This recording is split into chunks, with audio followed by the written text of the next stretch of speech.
ويقول صلى الله عليه وسلم أيها الناس قد جاءكم رمضان شهر مبارك كتب الله عليكم صيامه فيه تفتح أبواب الجنة وتغلق أبواب الجحيم وتغل فيه الشياطين فيه ليلة خير من 1000 شهر من حرم خيره فقد حرم صدق الله وصدق رسوله النبي الكريم. Hadratul mukarramat, para ibu, para ustadzah, para tokoh, para ibu haji, orang-orang pilihan yang solehah-solehah semua. Karena kalau nggak solehah-solehah dan nggak dipilih sama Allah, nggak ada di sini, ya kan? Kalau orang Allah mudahkan ke masjid, Allah mudahkan ke majelis, Allah mudahkan untuk ngaji, itu pasti orang-orang pilihan, ya kan? Makanya nggak banyak ya. Kira-kira warga di sini itu ibu-ibunya kurang lebih berapa? Ada berapa? Ada 1000 nggak? Lebih ya? Nggak, dari orang 1000-an aja cuma nipu doang yang kesini kan. Berarti ini memang orang-orang pilihan. Insya Allah kita bersyukur, bukan untuk membangga-banggakan dan menyombongkan diri, tapi kita bersyukur kepada Allah. Allah pilih kita untuk menjadi hamba-hamba yang senang untuk masjid, senang untuk bermajlis ya. Karena ini menjadi modal ya, dan sekaligus sebagai bukti insya Allah kita ini orang-orang yang beriman. Alhamdulillah. Dan kita termasuk juga yang mudah-mudahan ya, terpilih untuk bisa ketemu dengan Ramadan tahun ini. Ramadan tahun berapa? 1446. Kira-kira untuk beberapa kalinya ya. Ya kan, ada yang mungkin sudah 50 kali, mungkin ya. Ada yang sudah, insya Allah ya, macam-macam nih. Tapi secara umum ya nggak banyak-banyak amat. Karena kalau dibandingkan dengan umat-umat terdahulu, ini umat Nabi Muhammad tetap saja umurnya relatif pendek. Kalau kata Nabi Muhammad SAW, a'maru ummati ma baina sittin wa sab'in. Kata beliau, umur umatku itu berkisar antara 60 sampai 70. Wa qalilun man yajuzu dzalik, dan sedikit yang lewat dari 70. Di sini pun nggak ada kayaknya. Ada. Wah, yang ada nih yang pilihan ini ya kan. Udah lebih senior lagi ada. Masya Allah. Kata Nabi Muhammad SAW, kita selalu bersyukur. Kalau dikasih umur panjang kita bersyukur. Karena kata Nabi Muhammad SAW, khairun nasi man tala umruhu wa hasuna amalu. Orang yang paling baik itu yang umurnya panjang, amalnya baik. Jadi kalau kita ketemu dengan orang yang sudah sepuh, terus ketemu di masjid, ya kan? Ketemu di majelis, ketemu sedang beramal soleh, ini tandanya orang yang baik, umurnya panjang, amalnya soleha, amalnya soleh. Tapi kalau udah sepuh, ketemu di mana gitu, di tempat nauzubillah ya kan. Ada teman saya yang buat ini vlog itu, di Jepang itu banyak gedung-gedung bagus-bagus, dikiranya gedung sekolah. Ternyata itu kebanyakan gedung panti jompo. Jadi kalau di Jepang ini ya karena nggak beragama ya, budaya sana itu hampir semua orang tua itu nggak ada yang dirawat sama anak-anaknya. Semuanya itu dikirim, dipesantrenkan. Pesantren lansia. Kalau pesantren lansia di Indonesia bagus, disuruh sholat, suruh baca Quran. Kalau pesantren model di Jepang itu mau panti jompo itu. Sampai sekarang ada petugas khusus Pemerintah Jepang itu ngangkat orang-orang polisi khusus untuk mencari orang-orang yang meninggal nggak ketahuan. Karena orang tuanya itu nggak ada anaknya, kadang-kadang udah sekian lama dia itu ketahuan udah 3 hari yang lalu meninggal, itu udah bau gitu. Ya Allah, ya kan? Ternyata agama Islam itu luar biasa. Agama Islam itu saya menjadikan apa? Ketika Nabi Muhammad ditanya, ya Rasulullah, apa amalan yang paling baik, yang paling dicintai Allah? Kata Allah 3. Yang pertama sholat pada waktunya, yang kedua berbakti kepada orang tua, terus yang ketiga apa? Jihad fisabilillah. Jadi kita kalau punya orang tua itu, ya Allah, ini kesempatan untuk mendapatkan amal yang paling cintai. Ya Allah ya, kita mudah-mudahan yang termasuk yang dipilih ketemu dengan Ramadan tahun ini. Allahumma amin, ya kan? Karena memang begitulah waktu. Waktu itu terus berlalu, mengalir, ya kan? Seperti air terus gitu. Waktu itu begitu. Makanya tahu-tahu udah 1 tahun nih ya, Ramadan tahun lalu, tahu sekarang udah mau Ramadan lagi. Secara umur kita ini tambah umurnya. Yang dulu 50 jadi 51, ya kan? Yang dulu 60 jadi 61, yang dulu 70 71, ya kan? Itu umurnya tambah, tapi ternyata jatahnya berkurang. Kenapa? Karena masing-masing sudah dijatah. Kita ini udah ada jatah umurnya, cuman nggak dikasih tahu. Karena kalau dikasih tahu kita, waduh, takut juga ya. Kalau masih lama kita ayam, nah ntar aja dah, masih lama gitu kan. Giliran udah deket, kita nggak bisa tidur, gitu kan. Nah, makanya itu bagian dari ujian dari Allah. Panjang umur kita nggak dikasih tahu supaya jadi ujian, ya. Supaya kita selalu siap kapan saja, ya kan. Supaya kita ya tidak tergantung pada siapa-siapa. Pokoknya setiap saat kita harus baik, harus taat kepada Allah. Suatu saat nanti dicabut nyawanya pun kita sudah siap. Tapi kalau dikasih tahu, wah nggak ujian lagi nah. Semua orang pasti baik kalau dikasih tahu. Umur saya tinggal 1 bulan, saya rajin, nah ya kan gitu.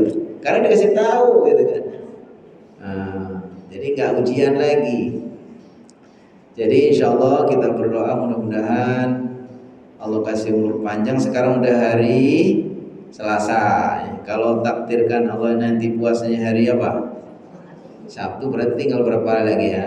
Rabu, Kamis, Jumat. Nah, tinggal 3 hari atau 4 hari. Mudah-mudahan sampai ya. Tapi nggak ada yang kasih garansi bahwa umur kita itu sampai ya, walaupun tinggal 3 hari. Karena itu umur rahasia Allah, itu nggak ada yang tahu. Intinya pokoknya setiap tambah umur berarti jatahnya berkurang. Begitu jatahnya habis, itulah yang disebut dengan ajal. Jatahnya umpamanya 60, sekarang udah 59, berarti tinggal 1 tahun. Maju 1 bulan, 2 bulan, lama-lama tinggal 1 bulan, tinggal 1 hari, tinggal 1 jam, tinggal 1 menit, tinggal selesai. Kata Allah SWT, fa idza jaa ajaluhum fala yastakhiruna sa'atan wa la yastaqdimun. Kalau ajal mereka sudah tiba, maka tidak ada yang bisa mengundurkan dan bisa memajukan. Ya sudah gitu. Ya udah. Kalau kita nggak banyak mengisi hidup kita ini untuk beramal soleh, kita tambah sangat menyesal. Kenapa? Orang yang sudah mengisi hidupnya untuk beramal soleh pun kalau meninggal itu menyesal. Kata Allah SWT, wa anfiqu min qabli wa anfiqu mimma razaqnakum min qabli an ya'tiya ahadakumul maut fayaqulu rabbi laula akhartani ila ajalin qarib. Kata Allah, segera beramal soleh, segera berinfak, segera berbuat baik dah, sebelum nanti akan datang kepada salah satu dari kalian, kepada kalian apa? Mati. Kalau sudah datang mati, dia akan menyesal. Laula rabbi ya laula rabbi ya laula akhartani ila ajalin qarib. Ya Allah, kiranya tolong dan kasih waktu, tunda sebentar. Laula akhartani ila ajalin qarib itu bahasanya tolong ya Allah tambah waktu sedikit biar kami beramal dulu. Kalau yang dulunya belum sempat berinfak, belum sempat itu, kasih kesempatan dulu. Tapi kata Allah apa? Fala yuakhirallahu nafsan idza jaa ajaluha. Allah tidak akan menunda seseorang kalau sudah ajalnya tiba. Jadi Allah makanya kita mudah-mudahan ya dengan diberi kesempatan ini tinggal 3 hari lagi, kita bermohon ya, mudah-mudahan Allah Subhanahu wa taala memberikan umur panjang ketemu dengan Ramadan. Kenapa? Karena Ramadan itu hadiah dari Allah. Ramadan itu namanya rahmatun muhdah, kasih sayang Allah yang dihadiahkan kepada kita, khususnya kepada umat Nabi Muhammad SAW. Jadi Nabi Muhammad umatnya itu diistimewakan diantaranya dengan datang kepada mereka bulan Ramadan, kepada kita bulan Ramadan. Kenapa begitu? Kok diistimewakan dia? Karena umat Nabi Muhammad SAW itu umurnya relatif pendek, fisiknya relatif lemah. Makanya kalau kita berangkat haji, berangkat umroh itu coba deh, ini orang-orang Turki, orang-orang apalagi orang-orang negro tuh, udah hitam-hitam gede-gede gitu kan, serem-serem gitu ya. Kita orang Indonesia itu baik-baik, lembut, soleha-soleha sama gitu kan, ini kecil-kecil.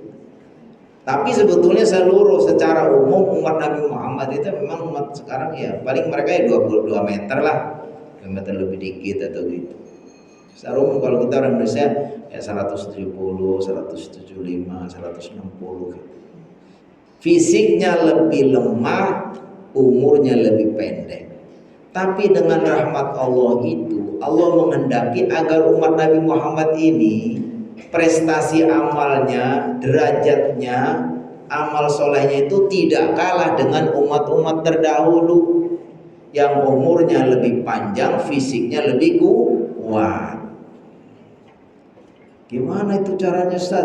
Orang umurnya pendek, fisiknya lemah kok akan menandingi mereka atau bisa mengalahkan yang umat-umat terdahulu? Oh, Allah punya cara.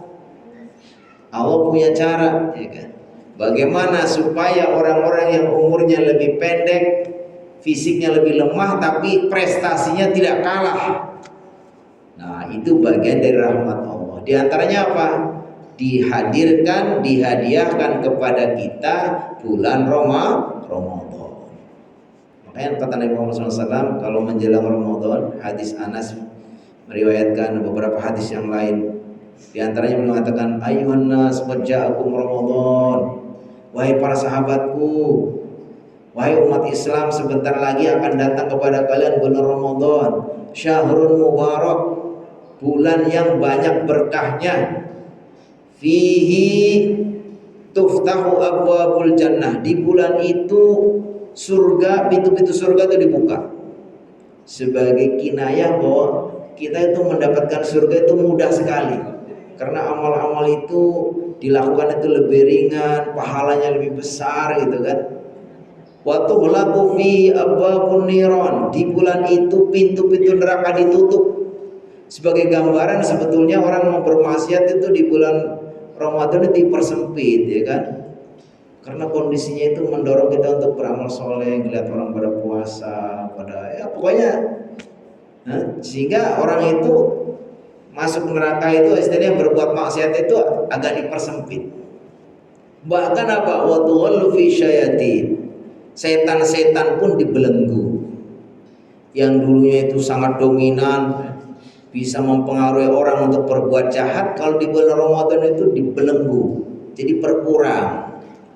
Tapi Ustaz kok masih ada juga yang suka menggoda sih, masih ada orang tergoda juga, padahal setan sudah dibelenggu. Ya kan yang dibelenggu itu namanya setan dari kalangan jin.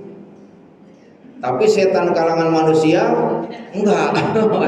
Itu malah lebih parah itu setan kalangan manusia ya kan. Kita ini bisa jadi setan kan, makanya minal jinnati wan nas. Bahwa setan itu ada golongan jin, golongan manusia. Setan jinnya udah dibelenggu, tapi setan manusianya masih itu, masih keluyuran mana di mall-mall di tempat itu masih banyak itu. Ya kalau di masjid nggak ada setan ya, di masjid nggak ada setan manusia di masjid, mudah-mudahan nggak ada itu ya. Jadi setan-setan di belenggu itu dalam rangka apa? Membantu orang Islam supaya mudah melakukan amal soleh dan jauh dari bermaksiat. Tapi ingat masih ada setan-setan manusia itu lebih gawat itu kan. Wah katanya setan manusia sama setan jin berat mana sih godaannya? Beratan setan manusia katanya. Contohnya apa?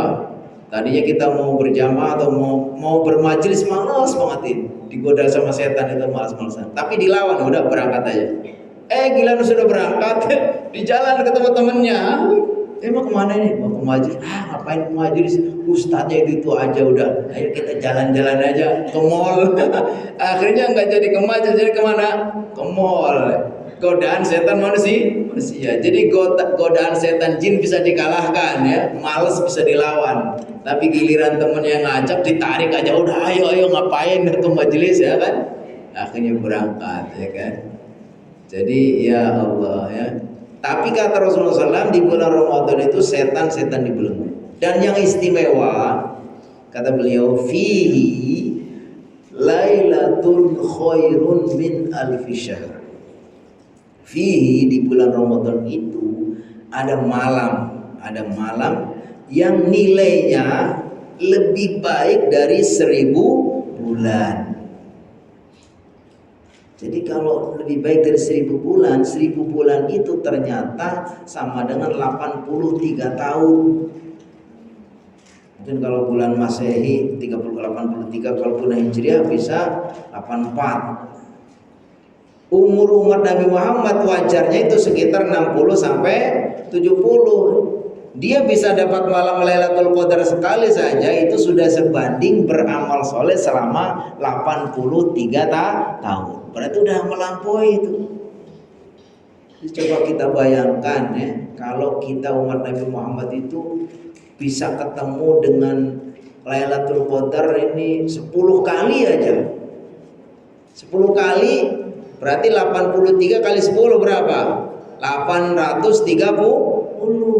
Umur kita udah nambah 830 itu.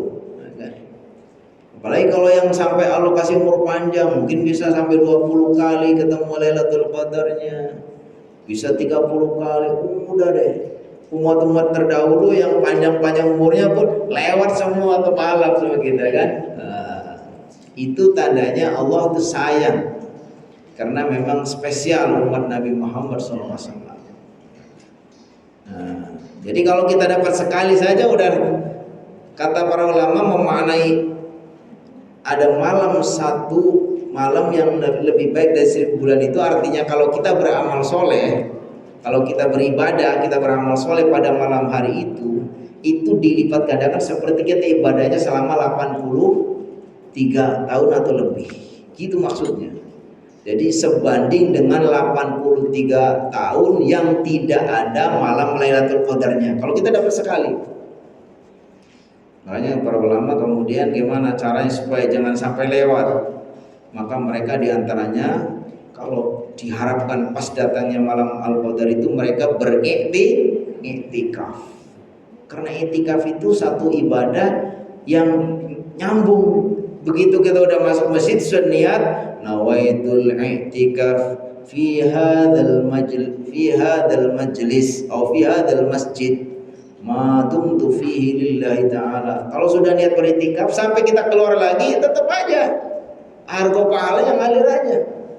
Sehingga kalau pas bareng dengan malam Lailatul Qadar dilipat gandakan menjadi 1000 bulan lebih. Jadi Masya Allah ya. Jadi kita jangan lewatkan ya. Mudah-mudahan Allah kasih kesempatan ketemu dengan Ramadan, jangan lewatkan. Jadi itu kata Rasulullah SAW, yang istimewa itu ada malam yang lebih baik, yang nilainya lebih baik dari 1000 bulan. Lalu hadis ini, di ujung hadis itu Rasul mengatakan, man hurrima khairahu faqad hurim.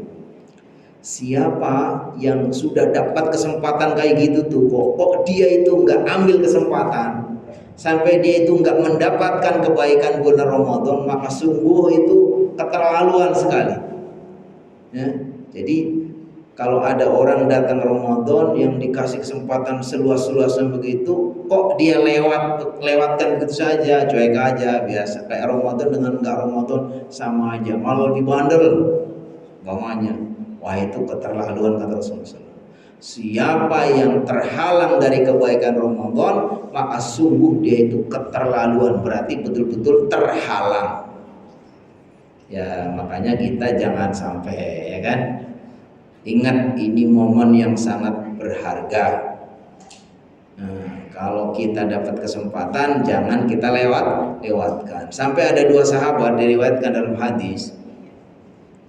Ada seorang sahabat, satu itu dikenal orang rajin ibadah, rajin berjihad, pokoknya orang yang dikenal dia itu lebih aktif ibadahnya, lebih soleh, lebih mantap dah. Dia meninggal dalam keadaan sedang berjihad fisabilillah. Sudah sehari-hari orang yang amalnya banyak, soleh, terus meninggalnya mati syahid fisabilillah, meninggal tahun ini. Terus ada sahabat satu lagi, ya tidak soleh-soleh amat, ya mungkin kayak saya lah gitu, males-malesan. Akhirnya dia juga meninggal, dan meninggalnya bukan sedang berjihad, meninggal biasa-biasa saja. Tapi dia meninggalnya tahun berikutnya, setelah dia memasuki atau setelah dia mengikuti atau ikut dapat bulan Ramadan. Yang satu meninggalnya sebelum Ramadan tahun ini, yang satunya nanti sesudahnya.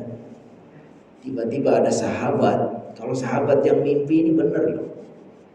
Karena sahabat itu orang yang dekat dengan Allah, dan langsung dicek mimpinya, ditanyakan kepada Rasulullah. Jadi mimpinya nggak sembarangan. Beda kalau kita. Mimpi itu karena kita ke bawah aja, kita kepengen sesuatu belum kesampaian sampai ke bawah mimpi gitu kan. Mau lebaran belum beli baju sampai mimpi, pergi ke mall gitu ya kan. Itu mah bukan mimpi yang benar itu kan. Tapi kalau sahabat yang mimpi itu benar. Jadi sahabat itu mimpi orang yang meninggalnya lebih duluan, yang meninggalnya dia itu lebih duluan, meninggal sebagai orang mati syahid dan dikenal waktu hidupnya banyak beramal gitu, dengan yang meninggalnya belakangan itu, tiba-tiba dua-duanya ketemu di sana, di depan pintu surga dalam mimpinya itu. Tiba-tiba yang dipanggil duluan masuk surga itu yang mati belakangan, yang meninggalnya tahun berikutnya, yang tidak mati syahid dan kurang soleh lah biasa aja gitu. Tapi dia malah, fulan, tentu ada malaikat keluar dari dalam, dari surga itu, nyari-nyari mana fulan bin fulan, dicangking, diantarkan masuk, wah, dimuliakan. Ternyata yang suruh masuk dulu siapa? Yang meninggalnya belakangan dan waktu hidupnya tidak terlalu soleh, biasa-biasa saja, soleh tapi enggak banget. Habis itu ada petugas dari dalam surga keluar lagi, baru manggil yang kedua, yang mati syahid dan waktu hidupnya dikenal dia orang yang sangat rajin ibadah dan soleh. Nah, habis itu terbangun, oh saya mimpi rupanya ini. Apa maknanya ini? Kalau menurut logika saya, yang dipanggil duluan, yang masuk surga duluan ini yang mati tahun lalu. Karena dia matinya syahid, waktu hidupnya dikenal sangat soleh, rajin ibadah. Tapi kok malah yang mati belakangan nih, yang bukan mati syahid, dan waktu hidupnya ya biasa-biasa saja. Jadi dalam pikirannya itu, pikiran apa sih rahasianya ya? Terus ngomong-ngomong kepada sahabat yang lain, ini saya mimpi begini. Sampai akhirnya karena ya begitu ya, akhirnya mengadu kepada Rasulullah SAW. Ya Rasulullah, kami mimpi begini. Kalau menurut saya, yang harusnya dimasukkan surga dulu, ini yang mati syahid. Tapi kenapa? Apa kata Rasulullah SAW? Alaysa mata ba'dahu sanatan, bukankah si fulan ini yang dimasukkan surga duluan ini yang biasa-biasa saja, kan dia matinya lebih belakangan. Ya betul ya Rasulullah SAW. Terus bukankah ini yang mati belakangan juga pernah ketemu dengan Ramadan? Oh ya betul ya Rasulullah SAW. Jadi dapat Ramadan sekali itu bisa mempengaruhi, karena tadi kalau dapat Ramadan sekali kemudian dia dapat malam Lailatul Qadar, itu berarti dia dapat lompatan amal sama dengan 1000 bulan. Baru setelah itu para sahabat, oh iya, jadi rahasianya ini si fulan yang biasa-biasa saja matinya belakangan ini, kenapa dia lebih dulu masuk surga? Karena si fulan ini ternyata prestasinya lebih banyak karena dia dapat bulan Ramadan. Berarti kalau gitu siapapun kita, kalau nanti dapat kesempatan jangan sia-siakan, ya kan? Siap? Iya, iya, kalau nggak siap jangan, awas loh, kalau nggak siap takut nggak dikasih kesempatan, ya kan? Kita katakan siap, ya. Kalau yang nggak siap takutnya udah ini nggak siap, udah nggak usah dapat Ramadan, ya. Waduh, ngeri gitu, ya kan? Apalagi yang kita umurnya sudah 60 ke atas. Karena Nabi Muhammad mengatakan umur umatku itu kisaran 60 sampai 70. Jadi kalau yang sudah 61, ada kemungkinan antara 61 sampai 69 itu di situ, ya. Kan? Siap enggak? Harus semuanya siap. Siap enggak siap harus siap. Iya, ini kata Nabi Muhammad, umur umatku antara 60 sampai 70. Jadi kalau orang antara periode 60 sampai 70, ya sudahlah, ya. Kalau saya kan sebentar lagi juga udah 60. Berarti saya juga, ya Allah, ya, mudah-mudahan ya. Mudah-mudahan sih bisa lewat deh, ya. Asal sehat gitu, 70 lebih gitu, ya kan. Tapi kalau Nabi Muhammad aja orang yang paling sehat, paling baik, ya, itu pun umurnya hanya berapa? 63. Jadi kalau yang sudah lebih dari 63 ya bersyukurlah, udah dapat bonus, ya kan. Boleh jadi kasih bonus itu ada dua kemungkinan. Pertama, orang yang dapat bonus umur itu pertama karena dia mungkin belum siap, belum cukup bekalnya, suruh dikasih kesempatan untuk nambah bekal dulu, ya kan. Itu kemungkinan yang pertama. Kalau gitu alhamdulillah, ya, kita gunakan kesempatan ini, ya kan. Kemungkinan yang kedua, ya mungkin supaya kita memperbanyak bekalnya, supaya kita lebih tinggi derajatnya, lebih banyak amalnya, supaya kita lebih panjang kesempatannya. Tapi ya kita khawatir, ya kan, kalau kita ngelihat saudara kita yang masih muda sudah meninggal, kayak guru kita dulu almarhum Ki Haji Khairul Muttaqin, umurnya masih berapa itu? 48. Tapi pikir mungkin beliau sudah cukup kali, ya. Ya udahlah, udah cukup umur itu pahalanya udah cukup, mungkin Allah udah, gitu kan. Makanya kata orang tua kita dulu tuh, umur orang meninggal itu kayak orang pulang dari ngarit. Ada orang tahu ngarit nggak? Merumput, ya. Jadi kalau di kampung, dulu waktu kecil saya suka merumput tuh. Merumput itu pergi ke ladang bawa keranjang gitu, ngisi nyari rumput itu untuk kambing atau untuk sapi gitu. Kata orang tua kita, siapa yang keranjangnya sudah penuh pulang, ya kan? Oh, udah penuh rumputnya, udah kering, pulang dah. Tapi yang belum penuh, ya jangan pulang dulu, nyari dulu, sedangkan gitu. Kita juga gitu, kalau kita ini masih belum penuh keranjangnya, amal kita masih sedikit, ya udah, mudah-mudahan Allah kasih umur panjang. Jangan lewatkan ada kesempatan-kesempatan beramal, termasuk ada kesempatan Ramadan, jangan lewatkan, gitu ya. Nah, nanti kalau sudah penuh, ya udahlah, kita siap untuk balik, gitu ya. Amal kita sudah banyak, karena memang kita pulang itu yang nggak bawa apa-apa kecuali apa? Amal, kan. Makanya kata Rasulullah SAW, yadfa'ul mayyita thalath. Setiap orang mati itu akan didampingi 3 hal. Yang dua hal itu kembali berpisah darinya, yang satu tetap setia. Apa 3 hal itu? Pertama, keluarganya. Keluarganya ketika kita meninggal, mereka masih mendampingi kita, nangis, pakai deket tuh, peluk-peluk kita bukannya kan? Yang kedua, hartanya. Kita masih ada di rumah, disemayamkan di rumah kita yang bagus, mobil-mobil apa semua masih di situ. Tapi begitu sudah dimandikan, dikafankan, disolatkan, sudah rumah kita semua kita tinggalkan. Mobil yang bagus sudah kita pakai keranda besi. Ya kan? Mobil yang bagus tapi kita pakai keranda besi. Nggak pakai mobil, ya kan? Rumah kita yang bagus tinggal, kita malah dibuatkan petak 2x1. Baju kita banyak bagus-bagus, mewah, perhiasan, semua dilucuti. Bahkan ada yang pakai gigi emas pun, tek diambil. Ompong gitu.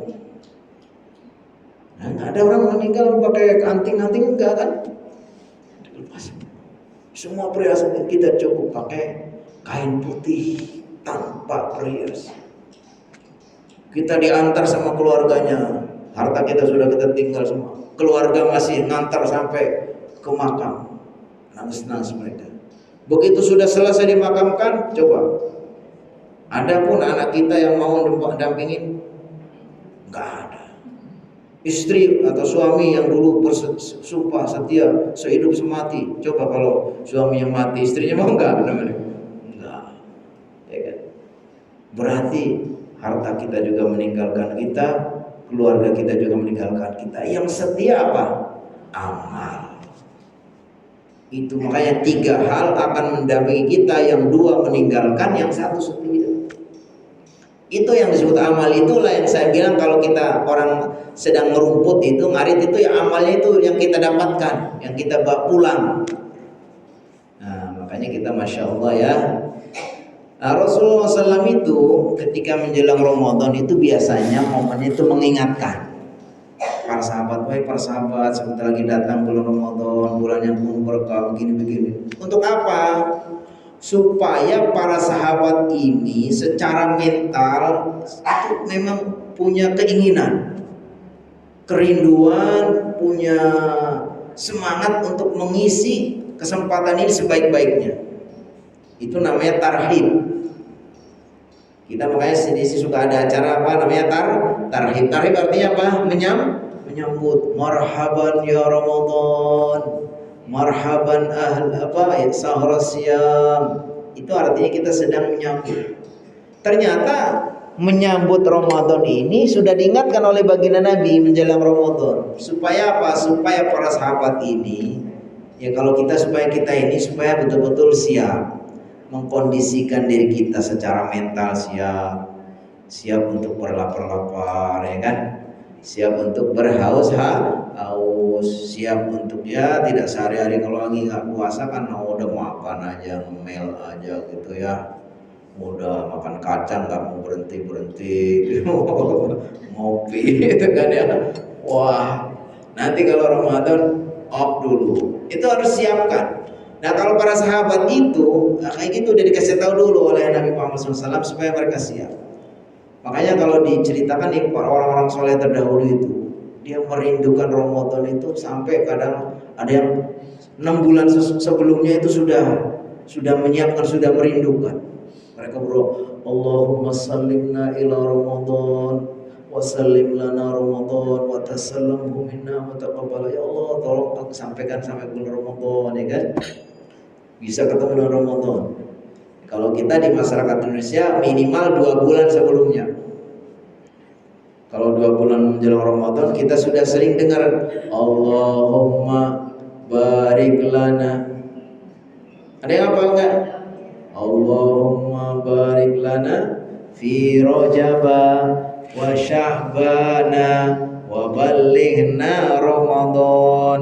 Ya Allah berkahilah kami bulan Rajab, berkahilah bulan Sya'ban. Rajab dan Sya'ban itu ada 2 bulan sebelum Ramadan. Sampaikan kami kepada bulan Ramadan. Tapi ternyata orang-orang dahulu, orang ulama-ulama soleh itu bukan hanya 2 bulan sebelumnya, tapi ada yang sampai 6 bulan sebelumnya. Setahun itu dibelah 2, lah, dibelah semangka.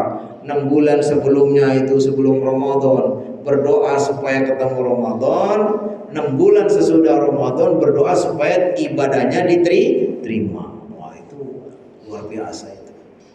Berarti menggambarkan bahwa orang itu kalau paham apa hakikat Ramadan pasti dia tidak akan nyanyiakan. Sampai para sahabat itu, sampai para ulama dahulu itu jauh-jauh sebelum Ramadan sudah merindukan. Nah, kalau kita minimal ya, ini kan tinggal 3 hari, kita sambut dengan rasa apa? Gembira, rasa senang. Mudah-mudahan Allah kasih kesempatan. Makanya kata Allah, qul bi fadlillah wa bi rahmatihi fabidzalika falyafrahu huwa khairum mimma yajma'un. Kata Allah, katakanlah dengan karunia Allah dan rahmatnya hendaknya mereka itu bergembira, karena apa yang Allah berikan itu lebih baik dari semua yang selama ini mereka usahakan. Kita mungkin selama 11 bulan ini sibuk dengan urusan ini sana sini katakan, berangkat malam masih gelap, pulang sudah malam masih gelap, berangkat gelap, pulang gelap, akhirnya pulang nyasar ke rumah orang. Berangkat gelap, pulang gelap, ya kan? Ya, selalu kita udah enggak ya, karena dulu kita ya, sekarang kita udah tinggal beribadah yang banyak gitu ya kan. Tapi sebetulnya momen bulan Ramadan ini mungkin bisa menutupi ya kesibukan kita, banyak hal yang kita lakukan selama 11 bulan sebelumnya. Karena itu semua bisa lebih baik ini, walaupun 1 bulan tapi bisa lebih baik dari semuanya kan. Jadi nomor 1 kita menyambut Ramadan apa tadi? Rasa apa? Semangat, bergembira dan apa? Siap untuk menyambut, mengkondisikan diri. Yang kedua, setelah kita menyiapkan mental kita untuk menyambut Ramadan dengan penuh syukur dan senang, jangan sampai ada kebalik, waduh Ramadan lagi, lapar lagi, wah nggak dapat uang lagi biasa jualan, kayak gitu berarti nggak siap. Jangan kayak gitu. Kita sambut dengan senang hati dan bersyukur. Nomor 2, segera bersih secara lahiriah. Dengan apa? Ya kita berusaha untuk ya, kalau kita di masyarakat kita kan, kemarin saya hari Sabtu yang lalu diajak sama pengurus DKM ya untuk apa, rapi-rapi. Ya kita bersihkan musola kita, masjid kita, ya rumah kita, lingkungan kita, supaya memang ya supaya nyaman aja. Kita bangun. Kemarin saya juga baru pulang dari Jogokarian itu. Jogokarian itu depan masjidnya sudah ada kampung Ramadan, begitu, udah dihias-hias. Itu sebetulnya bagian dari apa? Menyiapkan, ya membersihkan, menghiasi ini suasana yang lahir, supaya kita itu lebih siap, ya kan?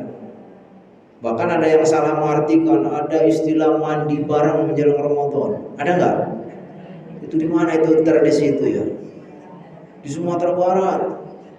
Mandinya bener tuh, mandi keramas apa itu. Tapi kalau mandi bareng di kali itu ya nggak bener itu.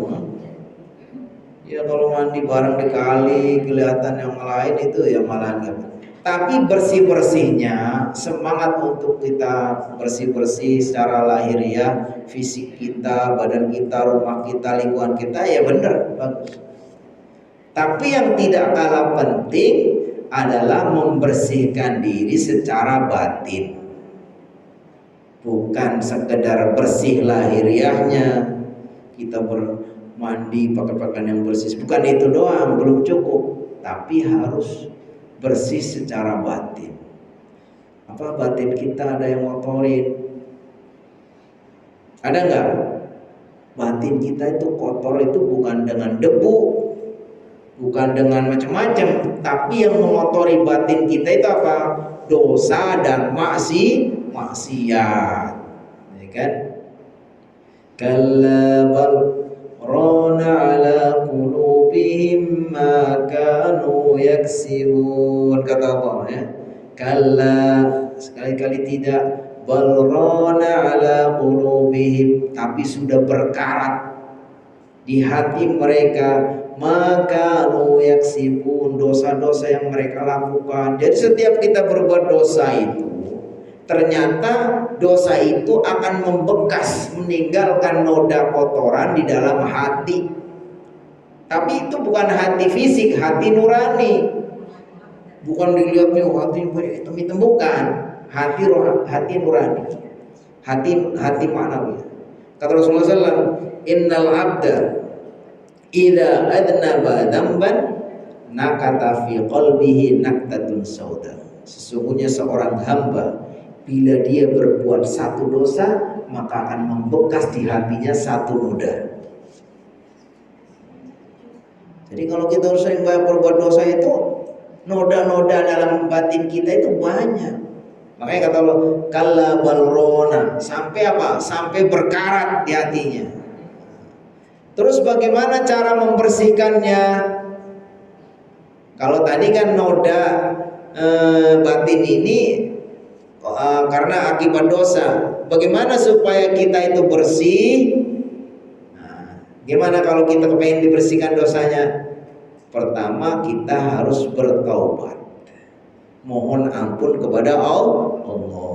Ya ayyuhalladzina amanu tubu ilallah taubatan nasuha. Wahai orang-orang beriman, bertobatlah kalian kepada Allah dengan taubat yang sebenar-benarnya, bukan taubat sambal, bukan taubat pura-pura, ya kan? Kalau taubat sambal pun pas lagi pedas, waduh saya nggak akan makan sambal lagi, begitu selesai pengen lagi, ya kan? Nah, kalau taubatan nasuha itu betul-betul taubat yang betul-betul. Syaratnya 3. Syarat pertama, menyesal. Kalau kita bertobat itu atas dosa-dosa yang sudah lalu, kita menyesal. Yang kedua, berjanji tidak akan mengulangi lagi. Nah, jadi dalam hati itu berkomitmen, pokoknya saya tidak akan melakukan dosa itu lagi. Yang ketiga, segera memutuskan diri dari kondisi di mana dia itu berbuat dosa. Pokoknya gara-gara dia itu kerja di lingkungan yang sangat potensial menggoda berbuat dosa, segera tinggalkan. Makanya dulu ada kisah dalam hadis itu, Rasulullah menceritakan ada seorang yang begitu besarnya dosanya karena dia sudah membunuh 99 orang.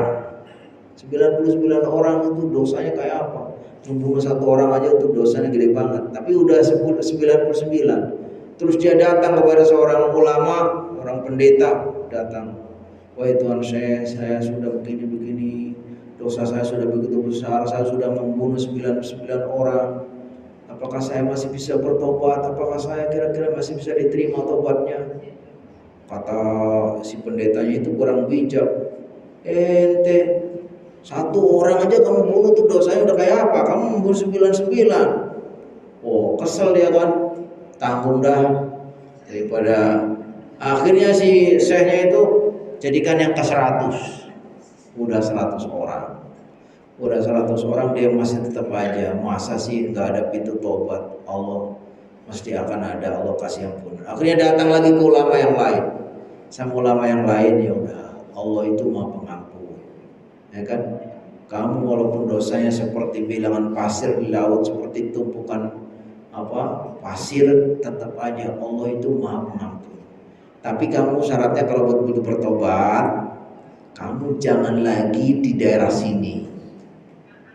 Harus pisah dulu. Karena kalau kamu nanti masih di sini, kamu akan terpancing lagi kamu harus pergi ke sana yang jauh. Akhirnya dia pergi. Pas pergi mau menuju tempat pertobatan, belum sampai, datang sakaratul maut. Israel jemput, dia meninggal. Akhirnya bagaimana ini orang nasibnya ini? Dia apa sudah diterima apa belum tobatnya? Kata malaikat yang mau memberikan azab, ini belum diterima, orangnya belum sampai. Kan baru dia mau bertobat belum sampai, dosanya 100 orang udah dia bunuh. Kata malaikat yang mau memberikan azab. Tapi kata malaikat yang mau memberikan rahmat, yang mau memasukkan surga, iya tapi kan dia udah niat baik. Kan dia udah niat mau ke sana. Salah siapa lagi di perjalanan udah mati gitu. Gitu kan? Akhirnya malaikat ini berantem dah gitu kan. Ya udah kalau gitu kita gimana caranya? Kita ukur. Nah, diukur. Kalau dia jarak tempat matinya itu lebih dekat ke tempat taubat, berarti taubatnya sudah diterima. Tapi kalau tempat matinya itu lebih dekat ke tempat berangkatnya bermaksiat, berarti dia belum diterima. Akhirnya diukur. Ternyata setelah diukur itu jarak tempat matinya ke tempat pertobatnya itu lebih dekat, maka dia diterima taubatnya. Kenapa kita harus bertobat, harus bersih? Karena Allah Maha Suci. Innallaha thayyibun la yaqbalu illa thayyiban. Allah itu Maha Suci, Maha bersih. Allah tidak akan menerima kecuali yang bersih. Makanya kita kalau Ramadan ini kita anggap sebagai tempat, sebagai waktu yang kita harus banyak beribadah. Supaya ibadah kita itu betul-betul diterima, ya kita harus bersih-bersih. Nah, makanya kita disunahkan banyak beristighfar juga. Yang tidak kalah penting kita minta dimaafkan kepada sesama. Karena Allah itu tidak akan memaafkan dosa-dosa yang diakibatkan kepada sesama kecuali setelah dapat maaf dari yang sesama. Kalau salahnya kepada Allah, kita minta maaf kepada Allah, Allah itu Maha Pengampun. Tapi kalau saya salah kepada ibu, saya nggak bisa langsung minta maaf kepada Allah langsung kalau ibu belum memaafkan. Makanya kalau yang kita punya salah kepada sesama, selesaikan. Kita silaturahim, minta maaf. Utang juga tolong dilunaskan.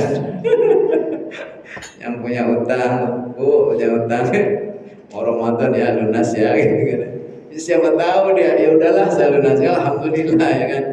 Tapi yang tadi kalau dosa itu termasuk ya tidak termasuk utang ya. Kalau utang tetap ya harus diselesaikan. Jadi harus bersih-bersih. Ada seorang ulama namanya Syekh Fudail bin Iyad, seorang ulama terkenal, sangat soleh, sangat baik. Suatu ketika dia dimintai untuk memberi nasihat. Wahai Tuan Syekh, kenapa saya merasa ini kau mau beribadah kok berat sekali, mau bangun malam nggak bisa, udah putar alarm, udah setel alarm putar jam 3 udah saya putar bunyi, giliran udah bunyi malah saya matiin, saya tidur lagi ya. Itu kan berat ya kan ya. Ada saya putar udah bunyi, udah denger tapi bukan bangun, malah bangunnya untuk matiin alarmnya. Ini berisik banget alarm, tidur lagi dah ya kan. Kenapa berat banget? Kalau saya paksakan pun saya merasa nggak enak ibadah itu, nggak bisa menikmati. Kata Syekh Fudail bin Iyad, oh itu kamu itu karena kamu itu terjerat sama dosa kamu. Habasatka dzunubuka, yang membuat kamu itu berat beribadah. Terus kalau kamu paksakan, kamu tuh nggak bisa menikmati karena kamu itu terjerat dengan dosa-dosa. Makanya kamu harus taubat dulu supaya bersih. Kalau sudah bersih, insya Allah kita ringan. Nah, kita Ramadan ini musim kita untuk banyak beribadah. Makanya kita harus bersih-bersih dulu, ya kan? Bersihkan fisik kita lahiriah, tapi yang tidak kalah penting bersihkan batin. Itu yang berapa? Yang keberapa itu? Kedua, ya kan? Rasa gembira dan syukur menyambut yang kedua, bersih-bersih. Yang ketiga, pasang tekad, niat. Tadi ingat, ini momentum yang sangat mahal. Boleh jadi ini momentum terakhir, terutama yang umurnya sudah 60 tahun ke atas, ya kan?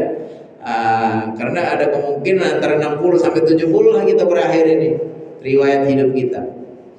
Makanya kalau ada kita kesempatan ketemu dengan Ramadan, jangan lewatkan. Kita pasang niat, kita ingin Ramadan ini semaksimal mungkin saya isi dengan berbagai macam amal soleh. Kalau bisa diwujudkan dengan target-target. Saya Ramadan ini mau menghatamkan Al-Quran berapa kali? Ibu maunya berapa kali, ya kan? Minimal sekali, minimal sekali. Tapi harus punya tekad. Masa sih orang Muslim belum pernah menghatamkan gitu? Padahal yang namanya baca Quran, walaupun terbata-bata pun itu masih bagus. Kata Rasulullah SAW, orang yang bagus baca Qurannya, dia akan ditinggikan derajatnya dengan para malaikat. Dan orang-orang yang terbata-bata membacanya dan dia mau membaca, dia kasih 2 pahala. Pahala membaca dan pahala susah dia tetap membaca. Enak kan? Itu kalau di luar biasa, di luar bulan Ramadan. Kalau Ramadan berlipat ganda. Kata Allah, kata Rasulullah SAW, al-mahiru bil Quran ma'as-safaratil kiramil bararah walladhi yaqra'ul Quran wa huwa syaqun alaihi wa yatata'ta'u fihi falahu ajran.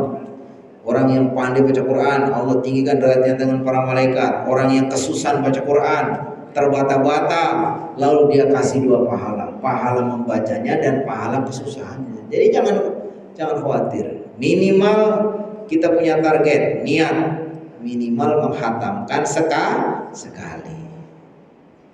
Kalau orang-orang hebat, Imam Syafi'i pernah dengar nggak berapa kali menghatamkan? Imam Syafi'i itu bisa menghatamkan 60 kali. Wallahu alam bagaimana ya.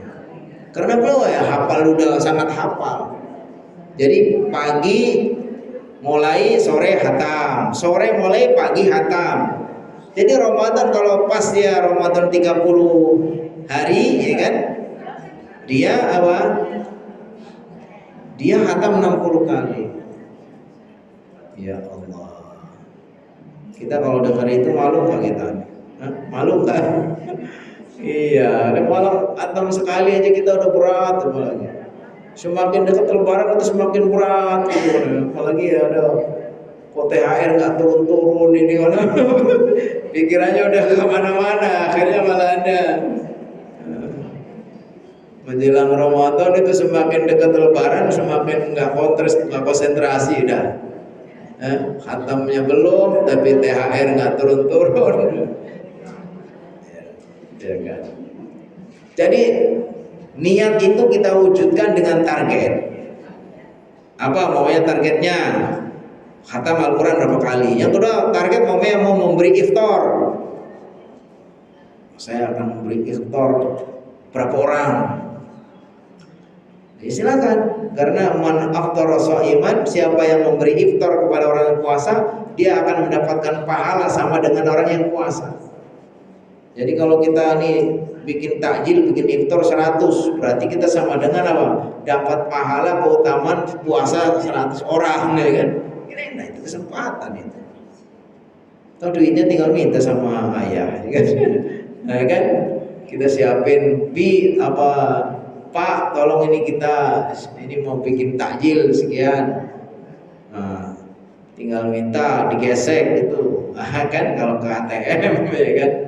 Kalau sekarang nggak usah pakai ATM, sekarang untuk pakai pakai barcode gitu kan. Saya kadang pikir-pikir, karena saya tuh kadang-kadang mau ngasih uang di mobil itu kan tukang parkir itu. Saya tuh merasa tuh kalau ada dibantu lagi dibelokkan itu nggak ngasih itu, saya tuh merasa kayak berat banget tuh, karena ya apa sih mau belum entah 1.000 entah 2.000 gitu. Cuman kadang-kadang nggak nemu duitnya. Gak ada uang 2.000 itu. Tapi saya tuh merasa gimana itu, gak enak gitu. Sampai kadang-kadang saya bela-belain, udah nukarin uang ini 2.000-an gitu. Karena bagi saya itu kayaknya gimana ya, walaupun memang Artinya kalau pas saya nggak bisa ngasih itu kayak merasa ganjil gitu, nggak enak. Ya, saya bayangin itu mungkin lama-lama ini tukang polisi cepet itu akan masang barcode ini kayaknya. Jadi nanti yang supir-supir tempel itu kan, malah udah saking canggihnya sekarang. Gara-gara ini pakai barcode, pakai transfer, akhirnya uang 2000-an itu susah. Kalau dulu kita kan mau belanja ada uang kembaliannya, dari sekarang itu nggak ada. Bahkan di ini aja sekarang kenceleng-kenceleng juga nggak terlalu tenar gitu. Jadi intinya ya begitu ya, intinya kita niatkan ya, apa target kita untuk di bulan Ramadan ini yang khusus ya kan? Takjil apa saja. Karena apa? Karena dalam Islam ini orang sudah berniat itu, baru niat baik saja itu. Saking baiknya Allah, saking besarnya rahmat Allah kepada umat Nabi Muhammad. Orang yang niat baik itu belum sampai melakukan itu sudah dicatat satu kebaikan. Maka jangan sampai kita nggak punya target nih Ramadan, nggak punya niat. Kenapa? Tapi juga nggak boleh pura-pura niat gitu, nggak bisa. Allah Maha tahu ya kan. Niat kita itu benar, terus akhirnya nggak kesampaian karena kondisi tertentu, Allah catat dapat.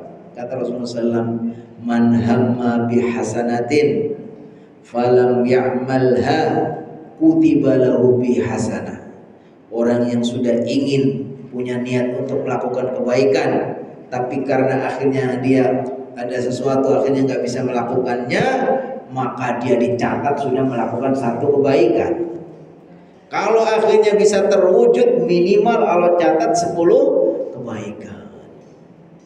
Makanya kalau orang mau qiyamul lail nih, mau tahajud nih, udah pasang alarm sebelum tidur gitu kan, pasang jam 3. Saking nyenyaknya itu alarmnya udah jerit-jerit, alarmnya udah denger nih, tahu udah subuh ya kan, pahala dapat itu. Kata Rasulullah SAW, orang yang sudah tahajud lalu kebablas, maka dia dicatat dapat pahala melakukan tahajud sekali, dan tidurnya itu dianggap sebagai hadiah dari Allah. Coba, makanya kita jangan lewatkan niat baik nih, ya kan? Niat baik ini penting. Sampai kalaupun kita nggak kesampaian, itu Allah akan kasih kebaikannya. Maka tolong buat target-target niat nih Ramadan apa? Mau ini, mau silaturahim. Orang yang selama ini mungkin kita tidak baikan, ada masalah dan ganjal di pikiran apa itu, coba kita niatkan Ramadan ini saya bersih datang ya, silaturahim bawa oleh-oleh, ya kan? Ada orang yang paling kita suka, apa yang kita sukai, ya itu kan masalah. Yang selama ini kita sangat benci atau apa, juga kita datang, kita lawan, kita bahagiakan sekali, ya kan? Itu yang paling keren. Kalau kita silaturahim baik sama orang yang baik sama kita, ya biasa-biasa aja. Yang luar biasa itu kalau kita bisa berbuat baik kepada orang yang jahat kepada kita.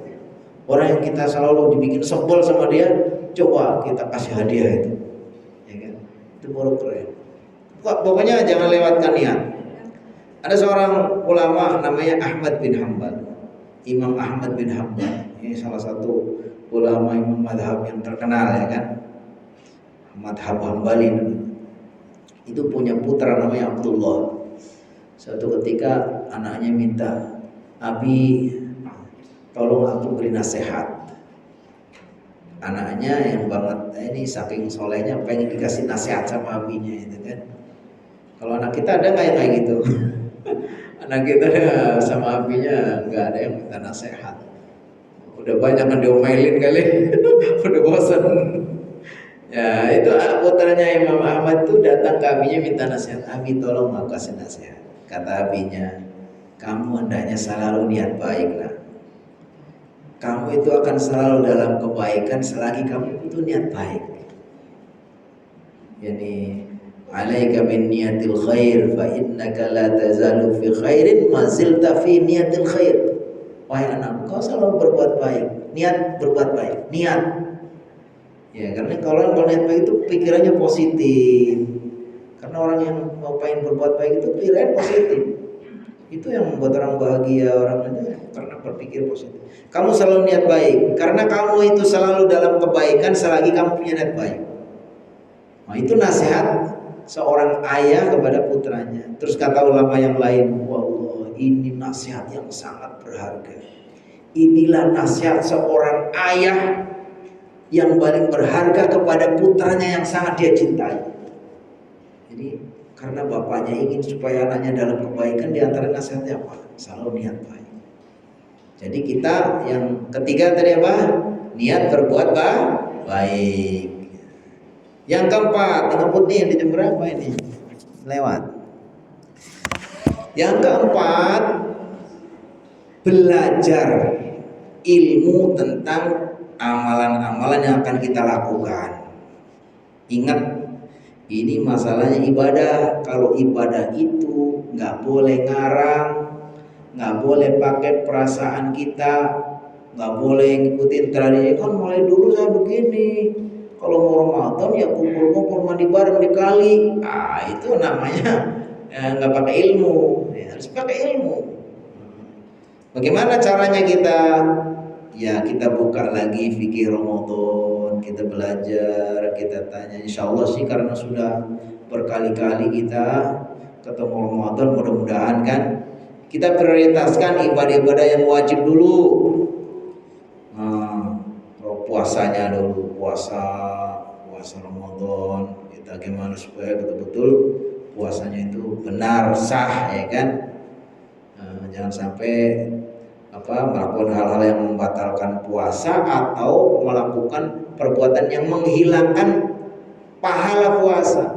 Bukan sekedar batal puasanya tapi pahalanya hilang, ya kan? Berantem, maki-maki orang gitu kan. Itu mungkin pahala puasanya nggak batal tapi pahalanya masih ada apa enggak? Karena kata Rasulullah SAW, orang yang man lam yada qaula zur, siapa yang tidak mau meninggalkan perkataan dusta dan macam-macam itu, maka saya tidak butuh dia ngapain nahan lapar nahan haus. Kata Allah, ngapain dia lapar haus kalau dia masih nggak bisa jaga lisannya, nggak bisa itu, cuma gitu. Kata Allah begitu. Bahkan kata hadis lain, kam min shaimin laisa min siyami illal ju' wal atas. Betapa banyak orang yang berpuasa tapi tidak dia dapatkan kecuali hanya lapar dan haus. Jangan sampai kita begitu. Tinggalkan hal-hal yang mengurangi atau membatalkan pahala kita. Kita puasa, yang wajib-wajib kita sholat. Terus kita tambahkan dengan amalan-amalan sunnah. Kita juga belajar dulu bagaimana qiyamul lail setiap malam, yaitu tarawih, ya kan? Memberi takjil. Terus yang tidak kalah penting baca Quran, karena Al-Quran itu adalah ikon di bulan Ramadan. Syahrul Ramadan alladzi unzila fihi al-Quran. Bulan Ramadan itulah bulan di dalamnya Allah turunkan Al-Quran. Makanya kita kalau di luar bulan Ramadan oke lah. Kadang-kadang bolong-bolong, kadang baca, kadang enggak. Tapi kalau Ramadan jangan sampai minimal sekali. Berjanjilah minimal menghatamkan sekali. Tapi saya belum bisa baca sebisanya. Ustaz, kalau orang baca Quran tapi nggak benar itu malah nggak dapat pahala, malah dilaknat kita, Ustaz. Itu kalau kita nggak mau belajar. Kalau kita sedang belajar, kita niatnya merasa belum bisa, ya enggak, justru dapat dua pahala. Pahala membaca dan pahala kita mencoba terus walaupun susah. Gitu kan? Nah, apalagi kalau sudah lancar, kalau di sini kan sudah lancar semua, ya kan? Sudah bisa baca semua, coba. Karena itu utama. Jadi kita pelajari ilmunya tentang amal-amal Ramadan, dan yang terakhir, yang kelima, amalkan. Jangan sampai kita sudah dapat ilmunya, tapi kita hanya untuk ilmu. Mentang-mentang pinter, titelnya panjang, tahu ini, tahu itu. Tapi kalau nggak diamalkan, untuk apa? Karena ilmu itu untuk diamalkan. Jadi nanti kita praktekkan di bulan Ramadan semua yang kita tahu kebaikan-kebaikan kita coba amalkan ya, mulai dari yang prioritas dulu yang wajib-wajib, nanti di sunnah-sunnah kita niatkan untuk diamalkan. Dan yang terakhir sekali ya termasuk dari amalan yang penting tadi samping kita jaga puasanya, jaga sholat 5 waktunya, baca Qur'annya, juga kalau bisa usahakan tadi kita meraih Lailatul Qadar. Yang paling gampang untuk nyari Lailatul Qadar adalah dengan beritikaf, ya kan? Karena begitu kita itikaf, walaupun kita sambil ngantuk-ngantuk pun tetap aja dia dianggap dicatat sebagai orang sedang beribadah. Sehingga kalau datang malam itu malam Al-Qadar, wah kita tahu-tahu dapat lompatan amal sama dengan 1000 bulan atau lebih baik dari 1000 bulan. Insya Allah ini 5 hal persiapan kita untuk menghadapi bulan Ramadan. Wallahu a'lam bishawab.